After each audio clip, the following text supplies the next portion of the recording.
பரிசுத்தமுள்ள பிதாவை உம்மை ஸ்தோத்திரிக்கிறோம், துதிக்கிறோம். ராஜா தேவாதி தேவனை உமக்கு நன்றி செலுத்துகிறோம். சர்வ வல்லமையுள்ள கர்த்தாவே, இந்த வேளையிலும் ஆண்டவரே உம்முடைய வார்த்தைக்காக நாங்கள் ஜெபிக்கிறோம். ஆண்டவருடைய வார்த்தையை நீர் எங்களுக்கு பகிர்ந்து தரும்படியாக கேட்கிறோம். சுவாமி ஆண்டவரை நீர் தாமே எங்களோடு கூட இருந்து ஆண்டவரை எங்களை வழி நடத்தும்படியாக கேட்கிறோம். பரிசுத்த ஆவியானவரே, நீர் எங்களுக்கு விளங்காத காரியங்கள் எல்லாவற்றையும் நீர் விளங்கப்படுத்தும்படியாக ஜெபிக்கிறோம். தகப்பனே, அடியேனே உம்முடைய கரத்திலே ஒப்பு கொடுத்து ஜெபிக்கிறேன். நான் அல்ல, என்னுடைய சுயம் அல்ல, நீர் பேச வேண்டும் என்று சொல்லி ஜெபிக்கிறேன். ராஜா ஆண்டவர் என்னுடைய வார்த்தையை கேட்டு அதன்படி வாழ கற்று தரும்படியாக ஜெபிக்கிறோம். இயேசுவின் நாமத்தில் ஜெபம் பண்ணியிருக்கிற பிதாவே, ஆமென். ஹல்லேலூயா. முதலாவதாக நாங்கள் இன்றைக்கு பார்க்க போகிறோம் 10 கட்டளைகளை குறித்து நாங்கள் பார்க்க போகிறோம். 10 கட்டளைகளை குறித்து நாங்கள் இன்ற நாளும் பார்ப்போம். இதில் மேலுக்கு போட்டிருக்கிறதெல்லாம் ஜெர்மன் தேசத்திலே இருக்கிற சட்டங்கள். ஜெர்மன் தேசத்திலே இருக்கிற சட்டங்கள் 1797. ஜெர்மனில் நாங்கள் வாழணும்னா இந்த சட்டங்களுக்கு நாங்கள் கீழ்ப்படிய வேண்டும். இந்த ரைஸ்ட் ஓட்டுநுக்கு நாங்கள் கீழ்ப்படிந்து நாங்கள் வசிக்க வேண்டும். அதாவது எங்களுக்கு எல்லாம் இதுக்கு இந்த சட்டங்களுக்கு கீழே நாங்கள் எல்லாரும் வர மாட்டோம். ஏனென்றா சில பேர்கிட்ட நாங்கள் அதாவது சொந்தமாக காணி இருக்காது, அப்போ அதுகள் எல்லாம் அவங்களுக்கு இருக்காது. இந்த சின்ன சின்ன காரியங்கள் எல்லாம் அவங்களுக்கு இருக்காது. கார் வைத்திருக்கிற ஆக்களுக்கு சில சட்டங்கள், கார் வச்சிருக்க இல்லாத ஆக்களுக்கு சில சட்டங்கள், இப்படியாக சட்டங்கள் ஒவ்வொரு நாட்டுகளிலும் இருக்குது. ஆனால் ஆண்டவர் மனுஷனுக்கு கொடுத்தது 10 கட்டளை. ஆனால் இதுக்கு நடுங்கிறவர்கள் கணக்கு பேர். இந்த கட்டளைகளுக்கு நடுங்கிறவர்கள் கணக்கு. ஏன்னா இந்த கட்டளைகளுக்கு நாங்கள் எங்களை ஒப்பு கொடுக்காட்டிக்கு எங்களுக்கு ஃபைன். அதாவது எங்களுக்கு ஃபைன். நாங்கள் வேலைக்கு போய்க்கல, வேலை பெர்மிஷனோடு தான் நாங்கள் வேலைக்கு போவோம். நாங்கள் இந்த நாட்டில் இருக்கிறோன்னா விசாவோடு தான் நாங்கள் இந்த நாட்டில் இருக்கோம். நாங்கள் டிரைவிங் பண்ணணும்னா டிரைவிங் லைசன்ஸோடு தான் நாங்கள் டிரைவ் பண்ணுவோம். இது மனுஷன் கொண்டு வந்த கட்டளைகள். ஆனால் ஆண்டவர் கொண்டு வந்த கட்டளைகள் இதற்கு மேன்மையானது. ஆண்டவர் கொண்டு வந்த கட்டளைகளை நாங்கள் குறித்து பார்ப்போம். 10 கட்டளை எங்கே என்று பார்க்கலாம் என்றால், பழைய ஏற்பாட்டில் 2 அதிகாரங்களில் கொடுக்கப்பட்டிருப்பது. யாத்திரையாகவும் உபாகமும் அந்த அதிகாரங்களிலே கொடுக்கப்பட்டிருப்பது 10 கட்டளைகள். மனுஷன் பூமியிலே ஆண்டவர் மனுஷனை உருவாக்கி மிருகங்கள் எல்லாவற்றையும் உருவாக்கி அவைகளை ஆளுகை செய்ய சொல்லி மனுஷனுக்கு ஆண்டவர் ஒப்பு கொடுக்கிறார். அதற்கு பிறகு மனுஷன் தன்னை பாட்டில் அப்படியே பெருகி கொண்டு வராங்க. பெருகி கொண்டு வரைக்கல ஒரு நேரத்தில் திடீரென்று சில மனிதர்கள் ஆண்டவரை தேட ஆரம்பித்தார்கள். அதுவும் ஆண்டவர் சித்தத்தான். சித்தத்தோட ஆண்டவரை மனுஷன் தேடுகிற ஒரு காரியத்துக்குள்ளாக கடந்து வந்தார். இப்படியாக கடந்து வரைக்கல ஆண்டவர் தனக்கென்று சொல்லி அந்த ஜனத்தை பிரித்து கொள்கிறார். பிரித்து கொண்டிருக்கல ஆண்டவர் கட்டளையை கொடுக்கிறார். 10 கட்டளைகளை யார்கிட்ட கொடுக்கிறார்? மோசையுடைய கரத்தில் ஆண்டவர் கொடுக்கிறார். கொடுக்கல அந்த கட்டளைகளை மோசை பெற்றுக்கொண்டு அதை கொண்டு வந்து ஜனத்துக்கு கொடுக்கிறார். இந்த கட்டளை கொடுக்கிறது அதை நாங்கள் கவனிப்போமா இருந்தால், சீரழிந்திருந்த ஜனத்தை சீர்படுத்துறதுக்காக ஒரு கட்டளை கொடுக்கப்படுகிறது. அது தேவனுடைய கட்டளை. சீர் இல்லாத ஜனத்துக்கு ஒரு சரியான ஒரு ஒரு ஒரு சீரான ஒரு காரியத்துக்குள்ளாக வாழ்க்கைக்குள்ளாக கடந்து சொல்றதுக்கு சொல்லி ஆண்டவர் மனிதனே கட்டளை கொடுக்கிறார். மனிதனே கட்டளை கொடுக்கல மனிதனும் என்ன செய்யறான்? அந்த கட்டளைக்கு கீழ்ப்படியவன். கட்டளை இருக்கு. அதாவது இங்கே சொல்லுவாங்க, கட்டளைகளை நாங்கள் உடைக்கிறதுக்காக, கட்டளைக்கு எதிராக நடக்கிறதுக்காகத்தான் கட்டளைகள் கொடுக்கப்பட்டிருக்கிறன்னு சொல்லி அவங்க சொல்லுவாங்க. இப்படியாக ஆண்டவர் தந்த கட்டளைக்கு நாங்கள் மனிதனாக இருக்கிற நாங்கள் ஆண்டவருக்கு நாங்கள் கீழ்ப்படிய வேண்டும். அதே போலத்தான் ஆண்டவர் அரசர்களை ஏற்படுத்தியிருந்தார். அரசர்கள் போடுற கட்டளைகளுக்கு மனிதர்கள் கீழ்ப்படிந்தார்கள். அதை விட அடிமைகள் கீழ்ப்படிந்தார்கள். ஆனால் தேவன் ஆண்டவர் என்ன செய்கிறார்? மனுஷனுக்கு கட்டளையை கொடுத்து அவன் அதுக்கு அந்த கட்டளையின் படி நடக்க வேண்டும், அப்படி வாழ வேண்டும் சொல்லி ஒரு எதிர்பார்ப்போடு கூட ஆண்டவர் கொடுக்கிறார் அந்த கட்டளை. அப்போ நாங்கள் கவனிப்போம் என்றால், முதலாவது கட்டளை என்ன கட்டளைன்னு சொல்லப்படுகிறது? என்னை அன்றி உனக்கு வேறே தேவர்கள் உண்டாயிருக்க. கட்டளை 10 கட்டளையில முதலாவது கட்டளை, என்னை அன்றி உனக்கு வேறு தேவர்கள் உண்டாயிருக்க வேண்டாம். நாங்கள் சின்ன பிள்ளைகளுக்கு நாங்கள் நான் படிப்பிக்கல அவையிலும் இந்த 10 கட்டளைகளை பற்றி படிச்சிருந்துச்சுன்னா 10 கட்டளை எங்கே இருக்குன்னு சொல்லி அவையிலும் படிச்சிருந்துச்சுன்னா அவைகளுக்கு தெரியும். ஒரு குறிப்பாக இதில் சொல்லப்படுகிறது, எண்ணி அன்றி உனக்கு வேறு தேவர்கள் உண்டாயிருக்க வேண்டாம். தேவன் எங்களை படைத்தவர். தேவன் சொல்லுகிறார், எண்ணி அன்றி உனக்கு வேறே தேவர்கள் உண்டாயிருக்க வேண்டாம். அதில் அர்த்தம் என்னென்றால், நாங்கள் ஆண்டவரை தனியத்தான் நாங்கள் அவரிடத்தில் தான் நாங்கள் தொழ வேண்டும், அவரைத்தான் நாங்கள் தேட வேண்டும், அவரைத்தான் நாங்கள் நம்பி இருக்க வேண்டும். என்னை அன்றி உனக்கு வேறு தேவர்கள் உண்டாயிருக்க வேண்டாம். இந்த கட்டளை கொடுக்கிறதுக்கு முதல் மனுஷனுடைய தியானங்கள், யோசனைகள் எல்லாம் எப்படியாக இருந்தது என்று ஆண்டவர் அறிந்துதான் ஆண்டவர் இதை கொடுக்கிறார். ஏனென்றால் கட்டளை கொடுக்க முதலே அதை தங்களுக்கு சொல்லி எல்லாத்தையும் தேடிக்கொண்டிருக்கிறார். கட்டளை கொடுக்கறதுக்கு முதலே அவர்கள் தங்களுக்கு ஏழுமானது, தங்களுக்கு என்ன தேவைன்னு சொல்லி, இதுதான் கல்லு தான், மண் தான், சூரியன் தான் என்று சொல்லி எல்லாத்தையும் தங்களுக்கு எடுத்து கொடுத்துச்சுன்னா இதுதான் எங்களுக்கு தெய்வமாக இருக்கும்னு சொல்லி நாங்கள் மத்தேயு 4வது அதிகாரம் 10வது வசனத்தை நாங்கள் வாசிக்க கேட்போம். அப்பொழுது இயேசு, அப்பாலே போ சாத்தானே, உன் தேவனாய கர்த்தரை பணிந்து கொண்டு அவர் ஒருவருக்கு ஆராதனை செய்வாயாக என்று எழுதியிருக்கிறதே என்றார். ஆமென். ஹல்லேலூயா. இந்த பகுதியை நாங்கள் வாசித்திருக்கிறோம், நாங்கள் கேட்டிருக்கிறோம், நாங்கள் அநேக தரம் இதை படிச்சும் இருக்கிறோம். என்ன சொல்லப்படுகிறது? இயேசு கிறிஸ்து சாத்தானுக்கு சொல்லுகிறார், அப்பாலே போ சாத்தானே, உன் தேவனாகிய கர்த்தரை பணிந்து கொண்டு அவரை ஒருவருக்கே ஆராதனை செய்வாயாக என்று எழுதியிருக்கிறதே. இது இயேசு கிறிஸ்து சொல்லப்பட்ட கட்டளையை அவர் திரும்பவுமாக அறிக்கை பண்ணுகிறார். சாத்தான் மறந்துட்டானோ தெரியல, ஆனால் ஆண்டவர் அதை சாத்தானுக்கு ஞாபகப்படுத்துகிறார். ஓகே, நாங்கள் பார்த்து கொள்வோம். அடுத்த வசனத்தை நாங்கள் பார்ப்போம். யோவான் 5வது அதிகாரம் 23வது வசனத்தை நாங்கள் வாசிக்க கேட்போம். குமாரனை கனம் பண்ணாதவன் அவரை அனுப்பின பிதாவையும் கனம் பண்ணாதவனாயிருக்கிறான். குமாரனை கனம் பண்ணாதவன் அவரை அனுப்பின பிதாவையும் கனம் பண்ணாதவனாய் இருக்கிறான். அப்ப ஆண்டவர் இதுல நாங்கள் வடிவாக நாங்கள் கவனிக்கக்கூடியதாக இருக்கிறது. அதாவது குமாரனை குறித்து சொல்லப்படுகிறது. குமாரன் பிதாவினிடத்திலிருந்து வந்திருக்கிறார். நாங்கள் குமாரனை ஆக்செப்ட் பண்ணினா தான் நாங்கள் பிதாவையும் ஆக்செப்ட் பண்ணுவோம். ஏன்னா அவர் சொன்ன இயேசு கிறிஸ்து கட்டளைகளையும் கற்பனைகளையும் பிரசங்கம் செய்யும் போது அவர் சொல்லுகிறார், நான் பிதாவினிடத்திலிருந்து வந்திருக்கிறேன், நான் பிதாவினிடத்திலிருந்து வந்திருக்கிறேன். பிதாவுடைய சித்தத்தை செய்கிறதுக்கு இந்த பூமியிலே அவர் அனுப்பப்பட்டிருக்கிறார். அவரை நாங்கள் நம்பினாத்தான் நாங்கள் பிதாவை நம்பலாம். இப்படியாக இந்த வசனத்தை அவர் சொல்லி எங்களுக்கு கற்பித்து கொடுக்கிறார். அது மாத்திரமல்ல, யோவான் 5வது அதிகாரம் 21வது வசனத்தை பார்ப்போம். பிதாவானவர் மரித்தோரை 5வது அதிகாரம் 21வது வசனம். சொல்லுங்க.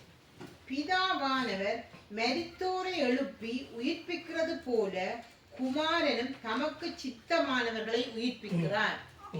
ஓகே, அவரும் தமக்கு சித்தமானவர்களை உயிர்ப்பிக்கிறது தேவனாயிருக்கிறார். இதில் நாங்கள் பார்க்கிறோம், அதாவது ஆண்டவர் சொல்லுகிறார், முதல் கொடுக்கப்பட்ட அந்த கட்டளையிலே என்னை அன்றி உனக்கு வேறு தேவர்கள் உண்டாயிருக்க வேண்டாம், நான் ஒருவர் தான் உனக்கு தேவனாயிருக்கிறேன், என்னை விட தேவன். இதுல மற்ற பக்கம் நாங்கள் கொஞ்சம் சிந்திச்சு பார்ப்போமா இருந்தா அதுல சொல்லப்படுகிறது, இந்த ஆண்டவருக்கு தெரியும் இந்த வசனம், அதாவது இந்த கொடுக்கப்பட்ட இந்த கட்டளையை மீறுறதுக்கு ஜனங்கள் உண்டு. அவர்கள் மீறுவார்கள், அவர்கள் பாவத்திலே விழுவார்கள், ஆனால் திரும்பவும் ஆண்டவரிடத்துல தான் அவர்கள் வர வேண்டும். என்னை அன்றி உனக்கு வேறு தேவர்கள் உண்டாயிருக்க வேண்டாம். நாங்கள் கட்டளை கொடுக்கறதுக்கு முதல் பாப்பமா இருந்தால் முதல் இந்த கட்டளை கொடுக்கறதுக்கு ஒரு, அதாவது மோசே மலையிலே, சீனாய் மலையிலே ஏறி ஆண்டவரோட அதுல இருக்கிறார். அந்த நாட்கள் கடந்து போகிறது. கீழே இருக்கிற ஜனங்கள் என்ன செய்தார்கள்?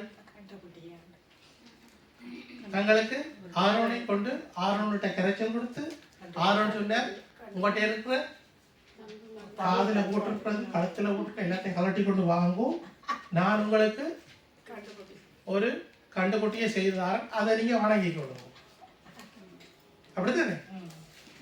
இவைகள் இதெல்லாம் செய்து கொண்டு வந்த நாடி ஆண்டவர் ஏற்கனவே மோசே அந்த இடத்துல இருந்து மோசே வரைக்குள்ள மோசேட முகத்தை இவர்கள் காணக்கூடாதபடிக்கு மோசேட முகம் பிரகாசித்தது. அவர்கிட்ட ஆண்டவருடைய மகிமையிலே அவர் மோசே இறங்கி வந்து மோசே வந்து என்ன செய்ய நல்ல நல்ல நல்ல செய்வீங்க, நான் யோசிச்சு கொண்டிருந்த ஒரு மாட்டத்தான் நீங்க செய்திருக்கிறீங்கன்னு சொல்லுவாரா? என்ன செய்ய அவர் கோபம் அடைந்தார். அவர் கோபம் அடைந்து அந்த கற்பனைகளை எறிந்து ஆண்டவரோட இருக்கிறார்கள் ஒரு பக்கம், ஆண்டவரோட இல்லாத அந்த இடத்திலே அவர்கள் அழிக்கப்பட்டார். தேவனுடைய கோபம் வருமா இருந்தால் இது அப்ப நடந்தது. எப்ப நாங்கள் எல்லாம் பிறக்க இல்லை, நாங்கள் வாசித்து தான் நாங்கள் இதான் இருக்கிறோம். ஆனால் 2023 பிரசீலில் கார்னவால் நடந்தது. இந்த கார்னவாலில் அதாவது அந்த தேசத்தில் நடந்த கார்னவாலில் பிசாசு தான் பெருமையாக்கி அந்த கார்னவால் முழுக்க பிசாசுட காரியங்களை செய்து இயேசு கிறிஸ்துவும் ஒரு ஆள் உடுப்பு போட்டபடி அவரை அந்த பில்லாலை கீழே குத்தி அப்படி அவர்கள் நடித்திருக்கலாம். அடுத்த நாள் அந்த அந்த அந்த ரோட்டிலே அழிவு. எத்தனையோ பேர் செத்துருக்கு. தேவனுடைய கோபம் அன்றைக்கே வந்துட்டு. ஆண்டவர் இதை குறித்து, அதாவது ஆண்டவர் எங்களுக்கு இதில் சொல்லுகிற என்ன காரியம் என்றால், இந்த ஒரே ஒரு கட்டளையில் ஆண்டவர் சொல்லுகிறார், ஆண்டவருக்கு கொடுக்கிற மகிமையை நாங்கள் வேறொருத்தருக்கும் கொடுக்கக்கூடாது. ஆண்டவருக்கு கொடுக்கிற மகிமையை நாங்கள் வேறொருத்தருக்கும் கொடுக்கக்கூடாது. அதில் நாங்கள் கவனமாக இருக்கணும். அவர் தான் எங்களுடைய வாழ்க்கையில் அவருக்கு தான் முதல் இடத்தை நாங்கள் கொடுக்கணும். அவருக்கு தான் நாங்கள் முதல் இடத்தை கொடுக்கணும். எங்களுடைய வாழ்க்கையில் நாங்கள் பணத்தை முன்னுக்கு வைப்போமா தான் பணம் ஒரு கொஞ்ச நாளைக்கு இருக்கும், பறந்து போயிடும். எங்களுடைய வேறு காரியங்களை சில பேர் ஆண்டவரை வைக்கிற இடத்துல புருஷன் கொஞ்சம் அதிகம், சில பேர் புருஷனை வைப்பினோம், சில பேர் கொஞ்சம் அதிகம் வைப்பினோம் ஆண்டவரை வைக்கிற இடத்துல. அவ்வளவுக்கு அவர்கள் இந்த மனிதர்களுடைய அன்பு சில வேளையில் பிள்ளைகளை கொஞ்சம் எல்லாத்துக்கும் பிள்ளைகளை முன்னுக்கு வைப்பினோம். அதுவும் கவனமாக இருக்கும். அப்போ இதுல நாங்கள் என்ன செய்யணும்னா ஆண்டவருக்கு கொடுக்குற எங்களுடைய வாழ்க்கையில் நாங்கள் ஆண்டவருக்கு கொடுக்குற இடத்தை மிஸ் பண்ணினா எங்களுடைய கண்கள் மறைக்கப்படுகிறது. எங்களுடைய கண்கள் மறைக்கப்பட்டது நிமித்தம் நாங்கள் என்ன செய்யறோம்னா நாங்கள் செய்யறது சரியானு தான் நாங்கள் செய்துட்டு இருக்கோம். ஆனால் நாங்கள் செய்கிறத வேறு யாக்கள் இருந்து பார்த்துட்டு சரியில்லை, இவள் இப்படி செய்யறது நமக்கு சரியில்லை, இப்படி செய்யக்கூடாது அவையிலே தீர்மானிக்கும். ஆனால் ஆண்டவர் சொல்லுகிறார், என்னை அன்றி உனக்கு வேறு நான் சொல்ல இல்லை. ஒருத்தரும் பிள்ளைகளை தூக்கி கொண்டு கும்பிடுறாங்கன்னு சொல்லி, இல்லாட்டி புருஷனை தூக்கி வச்சு கும்பிடுறாங்கன்னு சொல்லி இல்லை, பொஞ்சாதியை தூக்கி வச்சு கும்பிடுறாங்கன்னு சொல்லி இல்லை, இல்லாட்டி எங்களுடைய காசு பணங்களை எங்களுடைய வீடுகளை எங்களுடைய அந்த ஆஸ்திகளை எல்லாம் வச்சு கும்பிடுறாங்கன்னு சொல்லி. ஆனால் அதுக்கு மேன்பாக நாங்கள் ஆண்டவரை வைக்க வேண்டும்னு சொல்கிறேன். பிள்ளையா விளங்கி கொள்ளாதீங்கோ. நாங்கள் பிள்ளைகளுக்கு செலுத்துகிற அன்பு வித்தியாசம், நாங்கள் ஆண்டவர் மேலில் செலுத்த அன்பு வித்தியாசம். அதே மாதிரி நான் புருஷன் பொஞ்சாதிக்கு மேல் இருக்கிற அவர்களுக்கு இருக்கிற அன்பு வித்தியாசம். ஆனால் அவர்கள் இருவராய் ஆண்டவரிடத்திலே பயபக்தியோடு காட்டுகிற அன்பு வித்தியாசம். எது இப்படி சொல்லப்பட்டிருக்கிறதோ, என்னை அன்றி உனக்கு வேறு தேவர்கள் உண்டாயிருக்க மாட்டார். நாங்கள் ஆண்டவர் வைக்கிற இடத்துல நாங்கள் வேறு ஒன்றையும் வைக்கக்கூடாது. முதலாவது ஆண்டவர் கொடுத்த கட்டளை. அடுத்த கட்டளையை நாங்கள் பார்ப்போம். 5:8 மேலே வானத்திலும் கீழே பூமியிலும் பூமியின் கீழ் தண்ணீரிலும் உண்டாயிருக்கிறவைகளுக்கு ஒப்பான ஒரு சொரூபத்தை ஆகிலும் யாதொரு விக்கிரத்தை ஆகிலும் நீ உனக்கு உண்டாக்க வேண்டாம். அல்லேலூயா. இந்த முதலாவது கட்டளையை மிஸ் பண்ணிட்டோம். என்னண்டு ஆண்டவருக்கு கொடுக்கிற மகிமையை கொடுக்க இல்லை. இரண்டாவது கட்டளைக்கு முன்னராக அவர் ஒரு சுரூபத்தை ஆயத்தப்படுத்திக்கலாம். ஆண்டவரிடத்திலிருந்து பதில் வரையும் காட்டி அவர்கள் அதில் நாங்கள் வாசித்துட்டு போமா என்றால் அவர்கள் சிறந்து கொண்டிருந்தார்களாம். ஏனென்றால் அந்த இடத்துல மோசே இன்னும் வர இல்லையோ, மோசே செத்து போயிட்டாரோ என்று சொல்லியும் சிந்திக்கிறார்களாம். இது இவ்வளவுக்கு மோசே அந்த மலையிலே சீனாய் மலையிலே ஏறி ஆண்டவரோடு இருந்த நாட்களை அவர் கடந்து வருகிற நேரம் இவர்களுக்கு இது என்ன போனாலே காலையில் ஓகே முடிஞ்சுதாக்கும், நாங்கள் எங்கட வேலையை பார்ப்போம் அப்படி அப்படின்ட்டு அவர்கள் தொடக்கிட்டோம். போனால் போயிட்டது, இன்னும் வர இல்லை, அப்போ நாங்கள் எங்கட வேலையை தொடங்குவோம்னு அவன் தொடங்கிட்டோம். இதில் நாங்கள் உபாகமம் 4வது அதிகாரம் 15வது வசனத்திலிருந்து 19வது வசனம் பற்றி நாங்கள் வாசிக்க கேட்போம். நீங்கள் கர்த்தர் ஓரிலே 15 கர்த்தர் ஓரேபிலே அக்கினியின் நடுவிலிருந்து உங்களோட பேசின நாளில் நீங்கள் ஒரு ரூபத்தையும் காணவில்லை. ஆகையால் நீங்கள் உங்களை கெடுத்துக் கொண்டு ஆண் உருவும் பெண் உருவும் பூமியில் இருக்கிற ஜாதுரு மிருகத்தின் உருவும் ஆகாயத்தில் பறக்க செட்டையுள்ள ஜாதுரு பட்சியின் உருவும் பூமியில் உள்ள ஜாதுரு ஊரும் பிராணியின் உருவும் பூமியின் கீழ் தண்ணீரில் உள்ள ஜாதுரு மச்சத்தின் உருவமாயிருக்கிற இவைகளில் ஜாதுரு உருவுக்கு ஒப்பான விக்கிரத்தை உங்களுக்கு உண்டாக்காத படிக்கும் உங்கள் கண்களை வானத்திற்கு ஏறெடுத்து உங்கள் தேவனாகிய கர்த்தர் வானத்தின் கீழங்கும் இருக்கிற எல்லா ஜனங்களுக்கும் ஏற்படுத்தின வானத்தின் சர்வசேனிகளாகிய சந்திர சூரிய நட்சத்திரங்களை நோக்கி அவைகளை தொழுது சேவிக்க இணங்காத படிக்கும் உங்கள் ஆத்துமாக்களை குறித்து மிகவும் எச்சரிக்கையா இருங்கள். ஆமென். கணக்கு வாசிச்சிருக்கோம். என்ன இந்த வசனத்திலே ஆண்டவர் சரியாக சொல்லி இருக்கிறார். ஒரு மிருகத்தை குறிச்சோ ஒரு பறவையை குறிச்சோ ஏதாவது ஒரு ஒன்றும் நீ செய்யக்கூடாதுன்னு சொல்லியிருக்கிறார். ஒரு ஆண் உருவோ பொண்ணுருவோ அதுகளை குறித்து நீ ஒன்றும் செய்யாத வேண்டும் சொல்லியிருக்கிறார். அது மாத்திரமல்ல, 18வதுலே கடைசி பகுதி சொல்லுது, உருவமாயிட்ட இவைகள் யாதொரு உருவுக்கும் ஒப்பான விக்கிரகம் உங்களுக்கு உண்டாக்காத படிக்கு. விக்கிரகங்களை நாங்கள் உண்டாக்கக்கூடாது, விக்கிரகங்களை நாங்கள் உண்டாக்கக்கூடாது. அதை விட சரி, நாங்கள் உண்டாக்கையில தானே நாங்கள் வேண்டிக் கொள்வோம்னு சொல்லி சில பேர் அப்படி நினைக்கிறது. இது வடிவா இருக்குது, இந்த இயேசுட சில வடிவா இருக்குது, இந்த மாதாட சில வடிவா இருக்குது, இந்த புறாட சில வடிவா இருக்குது, இந்த புத்தட்ட சில வடிவா இருக்குது.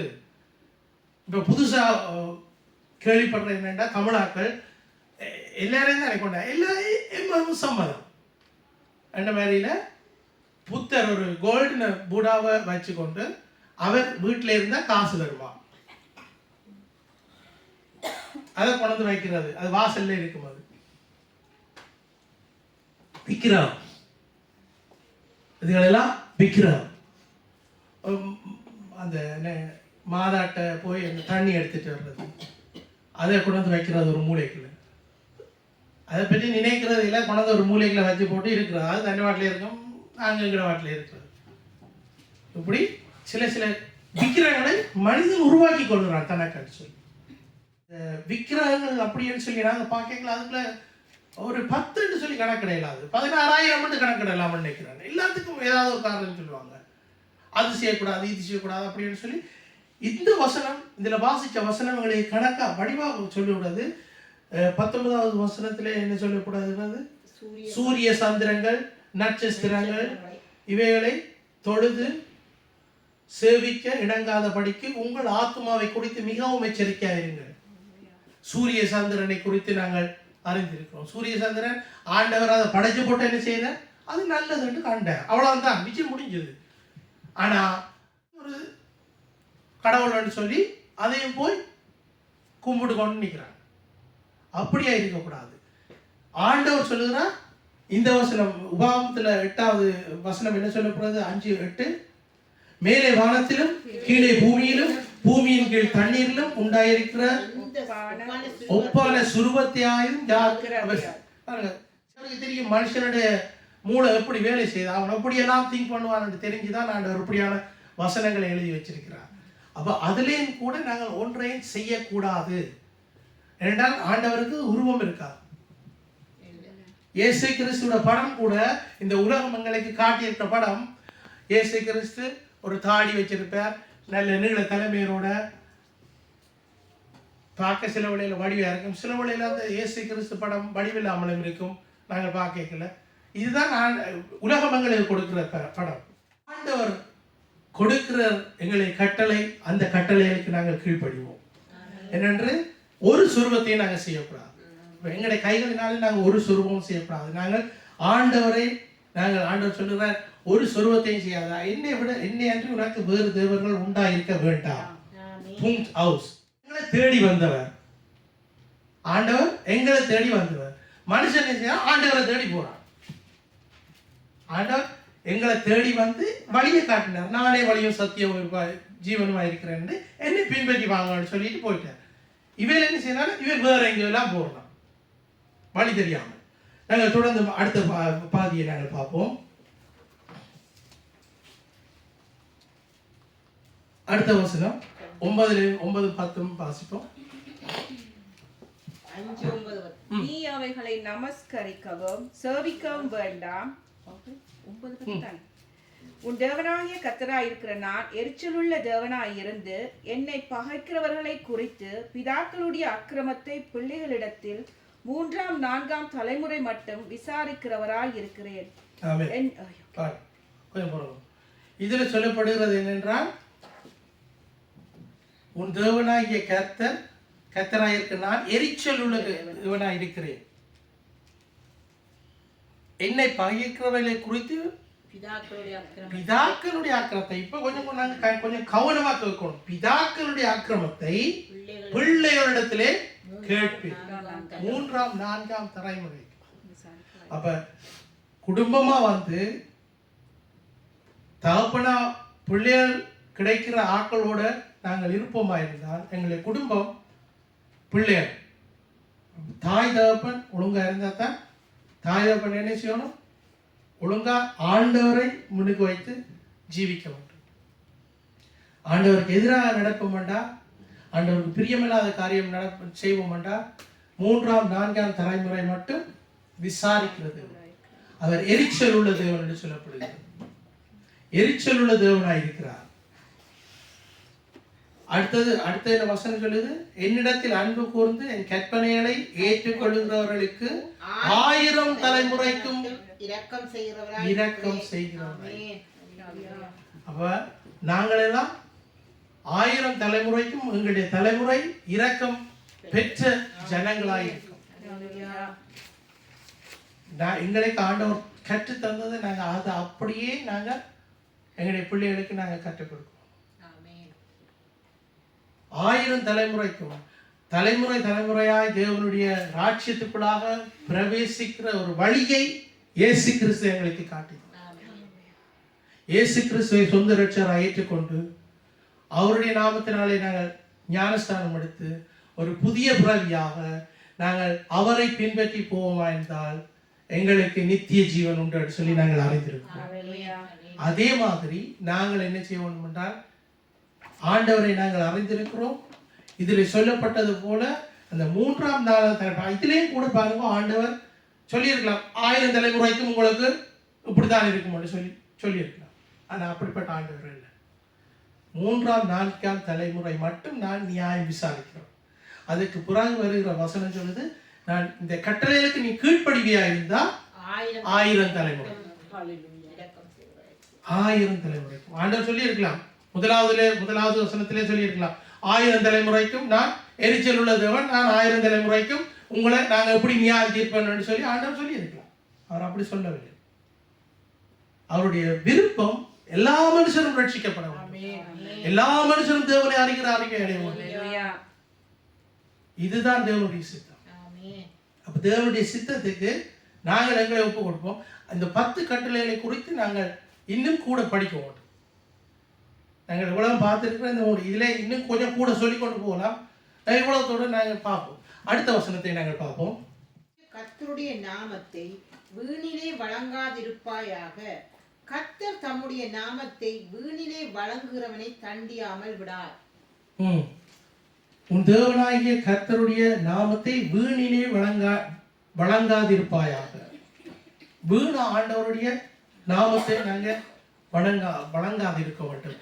இது எல்லாத்துக்கும் எடுக்கிறதுக்கு எல்லாத்துக்கும் ஆண்டவரை நாங்கள் பாருங்க. நீங்க யாருக்கும் சத்தியம் அறிவிக்க போயிருப்பீங்கன்னா சில வேளையில இதை நீங்க கேள்விப்பட்டிருப்பீங்க. ஆண்டவரை திட்டுறாக்களும் இருக்கணும். எத்தனை பேர் அப்படி கேட்டிருக்கீங்க? ஆண்டவரை திட்டுறாக்களை கேட்டிருக்கீங்க? யாராவது கேட்க இல்லையா? நீங்க எல்லாரும் நீங்க வெளியில போயிட்டு வருவணும், வெளியில போய் ஊழியத்துக்கு போய் வருவணும். ஆண்டவர் சில பேர் ஆண்டவரை திட்டுறது என்னன்னா தங்களுடைய இயலாமையை, தங்களுடைய நெருக்கத்தின் மத்தியிலும் தங்களுடைய துக்கத்தின் மத்தியிலும் சொல்லுவாங்க. யாராவது நேரத்தோட மறைச்சிட்டாங்கன்னா அவங்களோட குடும்பத்தில் சொல்லிவிடணும். அது சர்வசாதாரணமாக சொல்லிவிடும். எங்களோட தாய் நேரத்தோட மறிச்சிட்டா, எங்களோட தகப்பனு, அதனால எனக்கும் ஆண்டவருக்கும் எந்த வித தொடர்பும் இல்லை, நான் அப்படி ஆண்டவரை நம்புகிற பிள்ளை இல்லை, நம்புகிற ஆள் இல்லைன்னு சொல்லுவான். பிள்ளைன்னு சொல்ல மாட்டேன். பிள்ளைன்னா தகப்பன் பிள்ளைன்னு சொல்லி வந்த இதுகள் வந்தால்தான், எண்ணங்கள் வந்தால்தான் அதுகள் வரும். அப்படிப்பட்ட ஆட்கள் இருக்கிறாங்க. இருதயத்தை கடினமாக வைத்திருக்கிறது ஜனம். கல்லான இருதயத்தை குறித்து நாங்கள் பார்ப்போம். கல்லான இருதயம் யார்கிட்ட இருந்தது?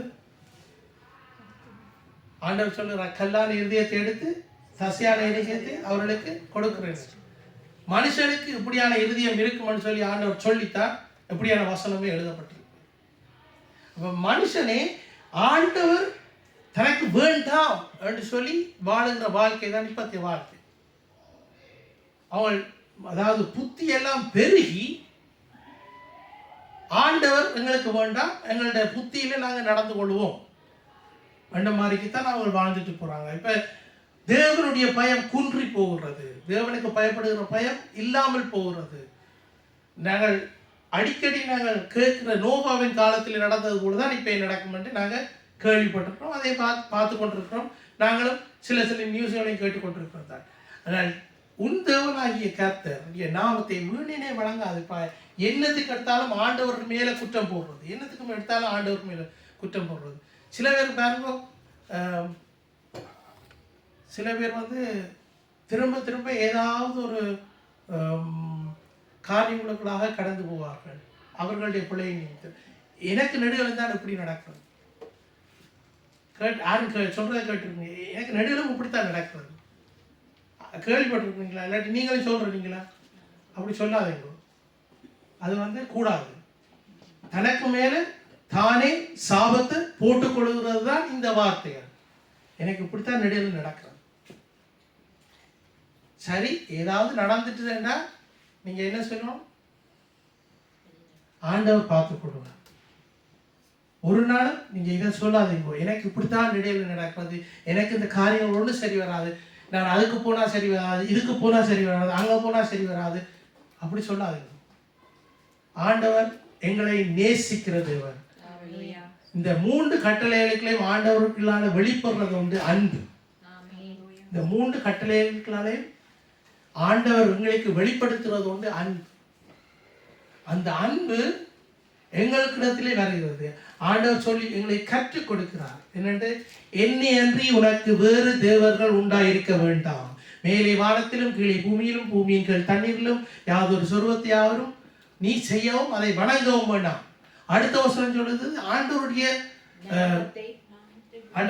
நாமத்தை வீணாக சொல்லக்கூடாது, வீணாக சொல்லக்கூடாது. ஆண்டவருடைய நாமத்தை ஆண்டவர் மேல சத்தியம் பண்ணக்கூடாது என்றும் இருக்குது வசனம்.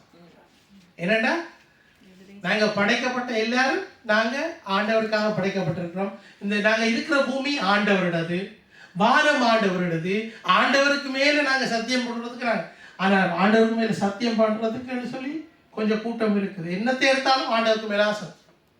என்னத்தை எடுத்தாலும் சின்ன மனுஷன் ஆண்டவருக்கு மேல சத்தியம், எங்களோட தாய் தகப்பனுக்கு மேல சத்தியம், இதுக்கு மேல சத்தியம், அதுக்கு மேல, அதுகளெல்லாம் கூடாது. அப்படி செய்யக்கூடாது. நாங்கள் இந்த வசனத்தோட நாங்கள் நிற்போம். அடுத்த முறை நாங்கள் தொடர்ந்து பார்ப்போம்.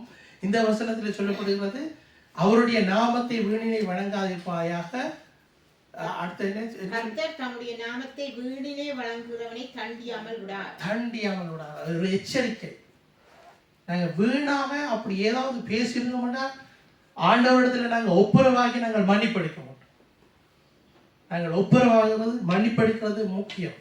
தேவனிடத்துல நாங்கள் எல்லாரும் சொல்லுவோம், நாங்கள் ஒருக்கா ரட்சிக்கப்பட்டுட்டா நாங்கள் காப்பாற்றப்பட்டுட்டோம் தானே, ஒருக்கா மீட்கப்பட்டா நாங்கள் காப்பாற்றப்பட்டுட்டோம் தானே, ஒருக்கா நாங்கள் மீட்கப்பட்டுட்டு திருப்பவும் நாங்கள் பாவத்துக்குள்ள விடுவோம் வேண்டாம். திருப்பவும் நாங்கள் என்ன செய்யணும்? பாவ மன்னிப்பு எடுக்கத்தான் வேணும்.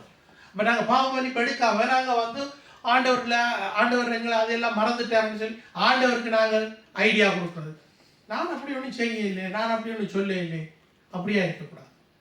உண்மையாகவே ஆண்டவரிடத்தில் நாங்கள் திரும்பவுமாக மன்னிப்படிக்க வேண்டும். மன்னிப்பேன எங்களை திருப்பந்திக்கு நாங்கள் எங்களை ஆயத்தப்படுத்தும் போது நாங்கள் எங்களை ஆராய்ந்து பார்க்க சொல்லி வசனம் சொல்லுவோம்.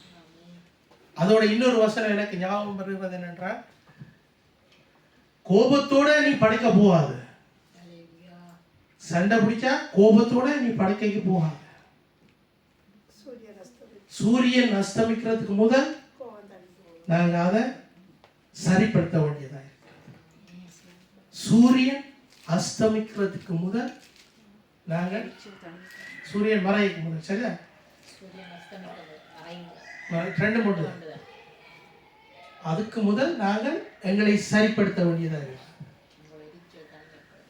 நாங்கள் மன்னிப்படிக்க வேண்டும்.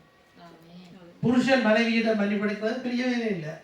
அப்படி மன்னிப்படுத்தாதான் அந்த ஐக்கியமே இன்னும் இறுக்கமாகும். அதே மாதிரி புருஷன் மனைவிக்கு மன்னிப்படி, பிள்ளைகளுக்கு எதிராக நாங்கள் ஏதாவது பேசியிருப்போம், பிள்ளைகளுடைய மன நூறத்துக்கு ஏதாவது நாங்கள் பேசியிருப்போம். அது பிள்ளைகள் வைத்துக்கொண்டே இருக்குங்க. எனக்கு இப்படித்தான் சொன்னேன் வளர்ந்தா அப்புறம் சொல்லிக்கொண்டே தெரியுங்க. நாங்கள் மன்னிச்சாலும் அதில் சொல்லிக்கொண்டே தெரியுங்க. ஆனால் அதே மாதிரி தான் பிள்ளைகளும் என்ன செய்யணும், மன்னிக்கப்பட வேண்டும். நாங்கள் எல்லாரும் கற்றுக்கொள்கிறோம். எல்லாரும் நாங்கள் ஆண்டவருடைய வார்த்தைகளை கற்றுக்கொள்கிறோம். கொஞ்சம் கொஞ்சமாக எங்களை ஆண்டவர் எங்களுடைய உள்ளான மனிதனை பரிசுத்தப்படுத்தி கொண்டிருக்கிறார். அவர் வளர்த்தெடுத்துக் கொண்டிருக்கிறார். அவருடைய வார்த்தையினாலே வளர்த்தெடுத்துக் கொண்டிருக்கிறார். நாங்கள் எல்லாரும் எழுந்து நின்று நாங்கள் ஜெபம் செய்வோம். தேவனுடைய வார்த்தைக்காக நாங்கள் ஜெபம் செய்து நாங்கள் திருவிருந்துக்கு எங்களை ஆயத்தப்படுத்திக் கொள்வோம்.